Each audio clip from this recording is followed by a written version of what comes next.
Hi, I'm Ron Kine. Yesterday I had an opportunity to attend a briefing with Secretary of State Hillary Clinton, Defense Secretary Robert Gates, Admiral Mullen, Chairman of the Joint Chiefs of Staff, and others to apprise us on the no-fly zone over Libya and the President's decision to move forward. Now our thoughts and prayers go out to our men and women in uniform called upon to exercise the no-fly zone today. But I express serious reservations about the decision to do this now.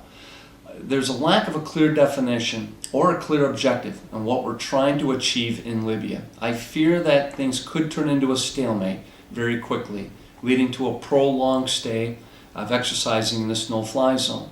Beyond that, we're running large budget deficits now, and I know how terribly stretched our military is today, with major conflicts still going on in Iraq, Afghanistan, and they apprised us that so far the cost in executing the no-fly zone is over $550 million, and that's increasing by the day. But the precedent that we're establishing too is very difficult for me. Are we now to make it our policy to intervene in every civil war conflict in any country wherever it breaks out throughout the world in order to avoid humanitarian bloodshed, which is the nature of civil wars after all?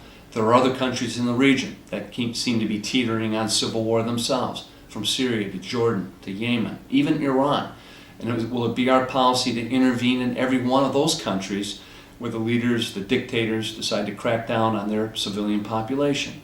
These were questions that I asked, but I didn't get back very definitive answers.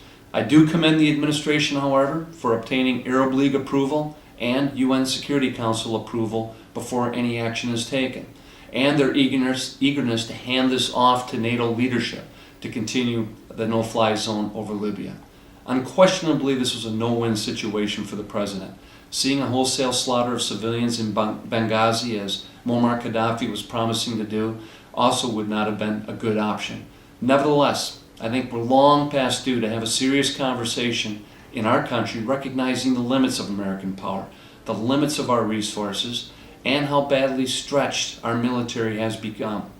I've been to Iraq and Afghanistan on numerous occasions. I can see how tired our soldiers are in their eyes and the families back home.